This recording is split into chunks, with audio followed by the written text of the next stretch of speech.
Welcome to back my YouTube channel. Hello all my dear student.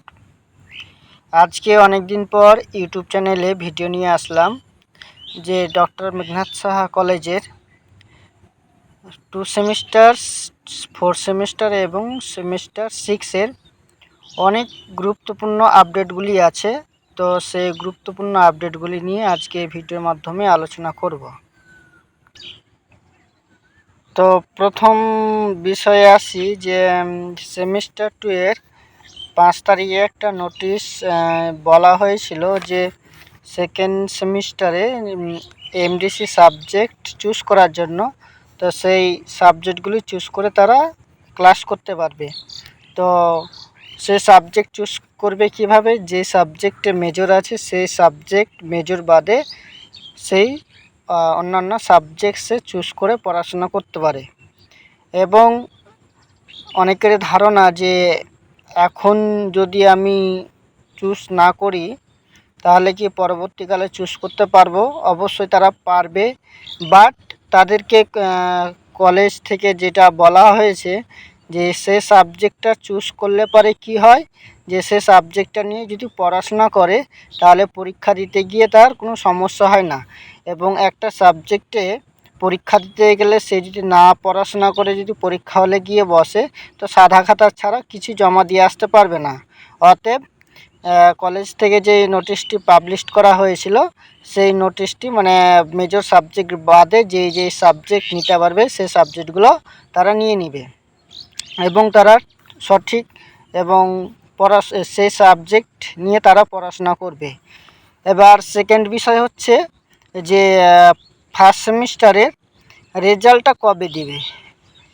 Result বিগত অনেক দিন থেকে যে আমাদের পশ্চিমবাংলায় ভোট নিয়ে একটি খুব গুরুত্বপূর্ণ কী বলবো, তো খুব ভোটের কাজ চলছিল, সেই জন্য ভোটের জন্য রেজাল্টটা পাবলিশ করতে পারেনি, কারণ ভোটের জন্য অনেক শিক্ষাকর্মী ভোটের কাজে ব্যস্ত থাকে। তো যাই হোক, তো তোমাদের ফার্স্ট সেমিস্টার রেজাল্ট জুন মাসের মধ্যে পাবলিশ করা হবে এবং তোমরা রেজাল্ট অনলাইনে কিভাবে চেক করবে সে স্টেপটাও আমি বলে দিচ্ছি এই ভিডিওর মাধ্যমে।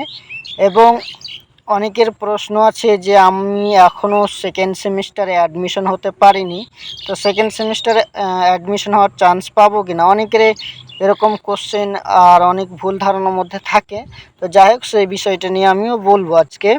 তো প্রথমত যারা এখনও সেকেন্ড সেমিস্টারে অ্যাডমিশন হতে পারোনি তাদের সেকেন্ড সেমিস্টারে অ্যাডমিশন হওয়ার জন্য সুযোগ রয়েছে। একটি সুযোগ নয়, 2টি সুযোগ রয়েছে তাদের জন্য। প্রথমে হচ্ছে যে ফার্স্ট সেমিস্টার রেজাল্ট, অর্থাৎ রেজাল্টের পরেই তারা কিন্তু অ্যাডমিশন হতে পারবে। এখন জুন মাসে রেজাল্ট দেওয়ার সম্ভাবনা আছে, কারণ জুন মাসে রেজাল্ট না দিলে তার জুলাই মাসে তো সিক্স সেমিস্টারে এক্সাম আছে। তো যাই হোক, তোমাদের জুনের মধ্যে যদি রেজাল্টটা দিয়ে দেয় তাহলে তোমরা সেই রেজাল্টের পরে তোমাদের সেকেন্ড সেমিস্টারের অ্যাডমিশন হওয়ার জন্য সুযোগ কলেজ থেকে দেওয়া হবে। তারপরে আরেকটা যে গুরুত্বপূর্ণ বিষয় হচ্ছে সেটা হচ্ছে এবিসি কার্ড। এবিসির ফুল ফর্ম কি? এবিসি হচ্ছে একাডেমিক ব্যাংক ক্রেডিট। তো সে কার্ডের বিষয়ে আমি যাচ্ছি না। তো সে কার্ড না থাকলে, অর্থাৎ সেকেন্ড সেমিস্টার, 4 সেমিস্টার, 6 সেমিস্টার, এবার 6 সেমিস্টারের স্টুডেন্ট যারা এবার 6 সেমিস্টারে বর্তমান এক্সাম দিচ্ছে ইন্টারনাল টিউটোরিয়াল কলেজে, তারা কতটা হ্যারাসমেন্ট হয়েছে তারাই জানে। তো আমি সেকেন্ড সেমিস্টার এবং 4 সেমিস্টারদের স্টুডেন্টদের বলবো, সাজেস্ট করব যে তারা যাতে আধার কার্ডের সাথে মোবাইল নাম্বারটা লিঙ্ক রাখে। তো প্রথমত এবিসি কার্ড করতে গেলে কি লাগবে? এবিসি কার্ড করতে গেলে প্রথমত 1 নাম্বার আধার কার্ড লাগবে এবং আধার কার্ডে মোবাইল নাম্বার লিঙ্ক থাকতে হবে। অনেক স্টুডেন্ট আছে যাদের আধার কার্ডে মোবাইল নাম্বার লিঙ্ক নেই। তো এরকম স্টুডেন্ট প্রায় 80% পাওয়া যায় যে এখনও অনেক স্টুডেন্টদের আধার কার্ডে মোবাইল নাম্বার লিঙ্ক নেই। তো যাদের আধার কার্ডে মোবাইল নাম্বার লিঙ্ক নেই তারা আগে আধার কার্ডে মোবাইল নাম্বারটি লিঙ্ক করে নেবে। আধার কার্ডে মোবাইল নাম্বার লিঙ্ক কোথা থেকে করবে? আধার সেন্টারে, আমাদের ডক্টর মেঘনাথ সাহা কলেজ যেমন অনেক স্টুডেন্ট পড়ছে, ইটাহারে আধার কার্ডে মোবাইল নাম্বার লিঙ্ক করা হয় বঙ্গী গ্রামীণ বিকাশ ব্যাঙ্কে, এবং রায়গঞ্জে করা হয় সেন্ট্রাল ব্যাঙ্কে। তো যাদের বায়োমেট্রিকের প্রবলেম আছে এবং তারা বায়োমেট্রিকটা আপডেট করে নিতে পারে যাতে আধার কার্ডটা ঠিক থাকে, এবং যারা আধার কার্ডের ডকুমেন্টসও আপডেট করেন তারা কিন্তু সে কাজটি করতে পারে। তো সেই কাজগুলো পরে করা যাবে, বাট আগে আধার কার্ডে মোবাইল নাম্বার লিঙ্ক করতে হবে। আধার কার্ডে মোবাইল নাম্বার লিঙ্ক করার পরে এবিসি আইডি কার্ড করতে পারবে। সবথেকে গুরুত্বপূর্ণ বিষয় হচ্ছে যে এবিসি কার্ড না থাকলে কোনো ছাত্রছাত্রী, মানে সেকেন্ড সেমিস্টার বলো, ফোর্থ সেমিস্টার বলো, সিক্স সেমিস্টার আমি বাদ দিয়ে দিলাম যেহেতু ওদের ফর্ম ফিল আপ অলরেডি চলছে। তো সেকেন্ড সেমিস্টার এবং ফোর্থ সেমিস্টার ছাত্রছাত্রীরা পরীক্ষা দেওয়ার জন্য ফর্ম ফিল আপ করতে পারবে না, এটা মাথায় রাখতে হবে। এখনও তোমাদের অনেক হাতে সময় রয়েছে। তোমাদের সময় থাকতে থাকতে তোমরা আধার কার্ডের সাথে মোবাইল নাম্বারটি লিঙ্ক করে নাও। যাদের লিঙ্ক করা আছে অলরেডি তাদের লিঙ্ক করার কোনো প্রয়োজন নেই, আর যাদের আধার কার্ডে মোবাইল নাম্বার লিঙ্ক করা নেই তারা যেন আধার কার্ডের সাথে মোবাইল নাম্বারটি লিঙ্ক কিছুদিনের মধ্যে করে রাখে, যাতে কিছুদিন পরে সে ফোর্থ সেমিস্টারের ফর্ম ফিল আপ শুরু হবে তখন কিন্তু তারা অনেক মুশকিলে পড়বে, এবং যখন second semester form fill up হবে তখনও কিন্তু তারা মুশকিলে পড়ে যাবে। তো যেহেতু এখন অনেক হাতে সময় রয়েছে, আমি সবাইকে সাজেস্ট করব যারা সেকেন্ড সেমিস্টার এবং ফোর্থ সেমিস্টারে পড়ছো তারা আধার কার্ডের সাথে মোবাইল নাম্বারটি লিঙ্ক করে নাও। আধার কার্ডের মোবাইল নাম্বারটি লিঙ্ক করা থাকলে তুমি এবিসি আইডি কার্ড করতে তোমার কোনো সমস্যা হবে না। এমনকি এবিসি কার্ড বলে আমি বলছি না, তুমি আধার কার্ডে তোমার যদি মোবাইল নাম্বার লিঙ্ক থাকে তোমার এমন কোনো কাজ নেই যে তুমি বর্তমান ডিজিটাল সিস্টেমে আধার কার্ডের মোবাইল নাম্বার লিঙ্ক থাকলে তুমি অনেক কিছুই করতে পারো। তো সেই বিষয়ে আমি যাচ্ছি না, যাদের আধার কার্ডে মোবাইল নাম্বার লিঙ্ক নেই তারা আধার কার্ডের মোবাইল নাম্বারটি লিঙ্ক করে নাও, তোমাদের হাতে এখনও সময় রয়েছে। এবং এখন অনেকে ভাবছো যে এখনও তো অনেক টাইম আছে আমি পরে করব। এই টাইম দেখতে দেখতে এমন হয়ে যাবে তোমার পরীক্ষার ফর্ম ফিল আপ করার ডেটও শেষ হয়ে যাবে, তাও তোমার আধার কার্ডে মোবাইল নাম্বার লিঙ্ক করা হবে না। তো এরকম গাফিলতি করে কোনো লাভ নাই, তোমার কাজ তোমাকে আগে থেকে তোমাকে রেডি করে রাখতে হবে। তারপরে যে বিষয় নিয়ে আসছি, তো সেকেন্ড সেমিস্টারের ফর্ম ফিল আপ অর্থাৎ পরীক্ষা শুরু হচ্ছে অগাস্ট থেকে সেপ্টেম্বরের মধ্যে, এবং ফোর্থ সেমিস্টারের এক্সাম শুরু হচ্ছে জুলাই থেকে অগাস্টের মধ্যে। আর অলরেডি সিক্স সেমিস্টারের পরীক্ষা, ইন্টারনাল পরীক্ষা চলছে তাদের কলেজে। তো তাদেরও পরীক্ষা শুরু হয়ে যাচ্ছে, ফাইনাল পরীক্ষা শুরু হচ্ছে জুনের শেষে, অর্থাৎ জুলাই মাসে তাদের পরীক্ষা শেষ হয়ে যাচ্ছে, এবং জুলাই মাসের মধ্যে পরীক্ষা হলে জুলাই মাসে তাদের রেজাল্ট পাবলিশ করে দেওয়া হবে। কারণ তাদের অগাস্টের 1 তারিখ থেকে তাদের কিন্তু এর মানে পিজির ভর্তির ফর্ম ফিল আপ তাদের শুরু হয়ে যাবে। তো আমি সিক্স সেমিস্টারের বিষয়ে যাচ্ছি না অতটা।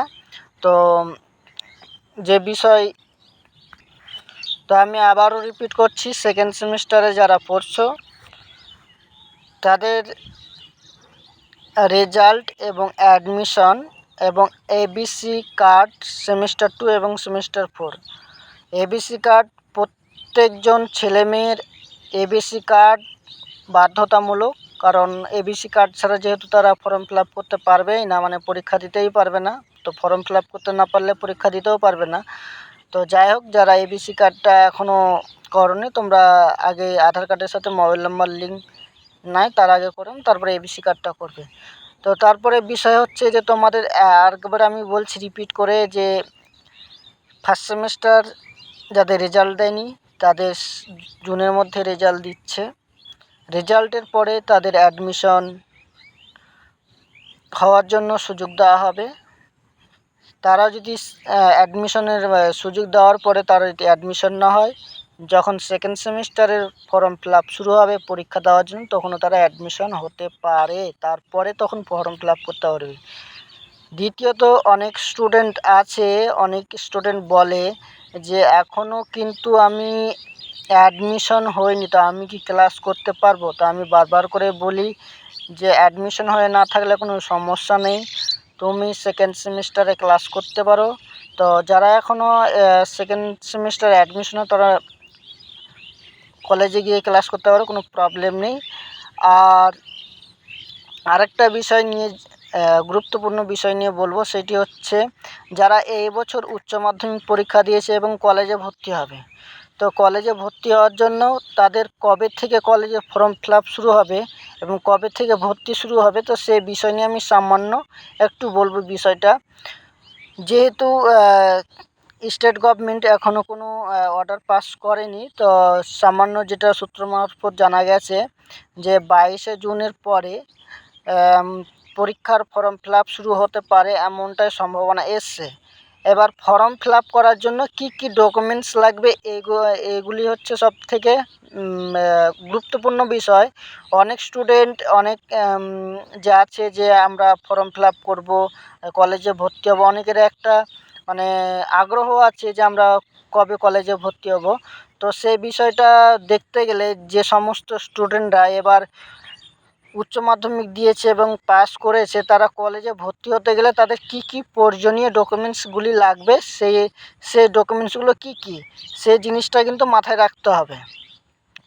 তো যারা আমার এই চ্যানেলে ভিডিওটি দেখছো এবং এই ভিডিওটি তাদের জন্য বলবো যে ভিডিওটি শেয়ার করে দিতে, এবং কারণ এটি একটি খুব গুরুত্বপূর্ণ বিষয়, যে কারণ সেই ডকুমেন্টসগুলি না থাকলে কিন্তু তারা পরীক্ষা ফর্ম ফিল আপ করতে পারবে না, তারপরে তারা কিন্তু কলেজে ভর্তি হওয়ার জন্য চান্সও পাবে না, কারণ কিছু ইম্পর্টেন্ট জিনিস আছে যেগুলি আমি আজকে বলবো। তো প্রথমত কলেজে ফর্ম ফিল আপ করার জন্য কি কি ডকুমেন্টস লাগবে, তো আগে যারা 2023 সালে অ্যাডমিশন হয়েছিল তাদের ডকুমেন্টস কিন্তু অন্যরকম ছিল, বাট এবারে কিন্তু একটু পরিবর্তন হতে পারে, কারণ পরিবর্তনটা হবেই, কারণ আমি আগেই বললাম।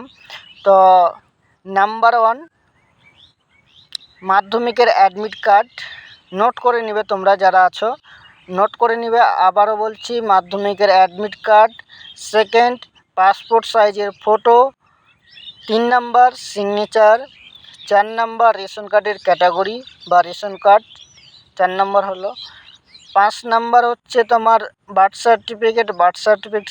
এই জন্যই লাগে যে তোমার মায়ের নামটা থাকে বার্থ সার্টিফিকেটে, অনেকের কোনো ডকুমেন্টসে থাকে না মায়ের নাম, সেজন্য বার্থ সার্টিফিকেট। 6 নাম্বারে লাগছে তোমার উচ্চ মাধ্যমিকের মার্কশিট। 7 উচ্চ মাধ্যমিকের অ্যাডমিট কার্ড, কারণ সবথেকে গুরুত্বপূর্ণ হচ্ছে মাধ্যমিকের অ্যাডমিট এবং মার্কশিট ছাড়া কিন্তু ফর্ম ফিল আপ করতে পারবে না, মার্কশিটটা হচ্ছে ম্যান্ডেটরি। তারপরে মাধ্যমিকের মার্কশিট।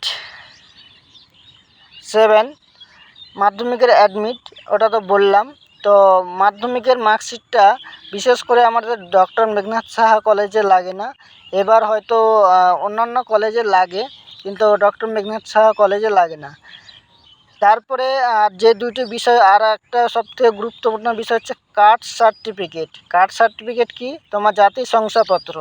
জাতি শংসাপত্র আরও সহজ ভাষায় বলতে গেলে অনেকেই জাতি শংসাপত্র বুঝে না, আবার কাস্ট সার্টিফিকেটও বুঝে না, অনেক এরকম স্টুডেন্ট আছে।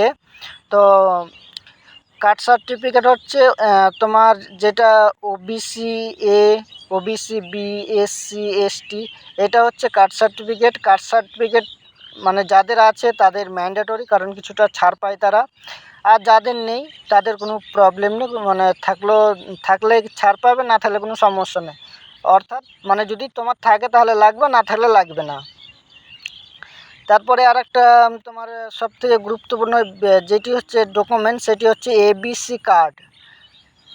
ABC কার্ড ছাড়া তুমি কলেজে ভর্তি হওয়ার জন্য ফর্ম ফিল আপ করতে পারবে না, কারণ যেমন তোমার second semester, 4th semester, 6th semester, কারণ যারা 6th সেমিস্টারে পড়ছে বললাম একবার আমি, কারণ তারা ABC কার্ড ছাড়া তারা কিন্তু ফর্ম ফিল আপ করতে পারেনি।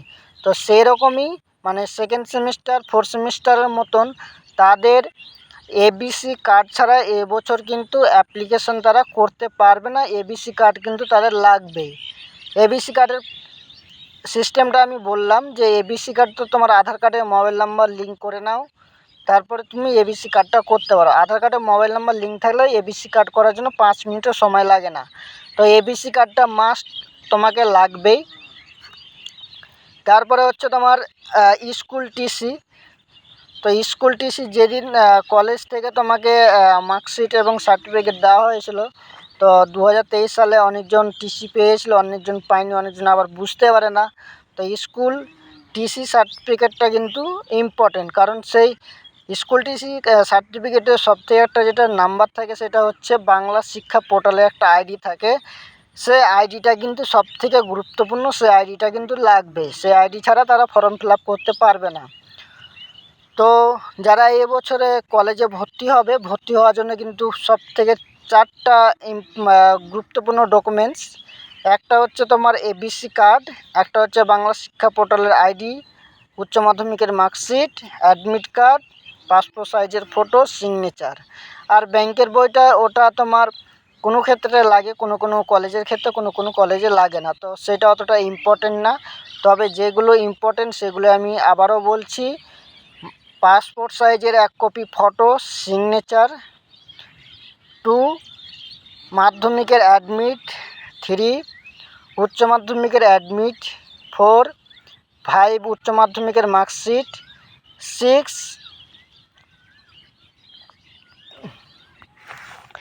এরকম কিন্তু 10 থেকে 11টা কিন্তু ডকুমেন্টস লাগছে। তো সবগুলোই তোমাদের অলরেডি রেডি আছে, বাট কিন্তু এবিসি কার্ডটা যাদের নেই তারা করে নেবে। আর স্কুল টিসিটা, এই দুইটা তোমরা রেডি করে রাখো, কারণ কিছুদিন পরে তোমাদের পরীক্ষার ফর্ম ফিল আপ শুরু হবে, তখন পরীক্ষার ফর্ম ফিল আপ করতে পারবে।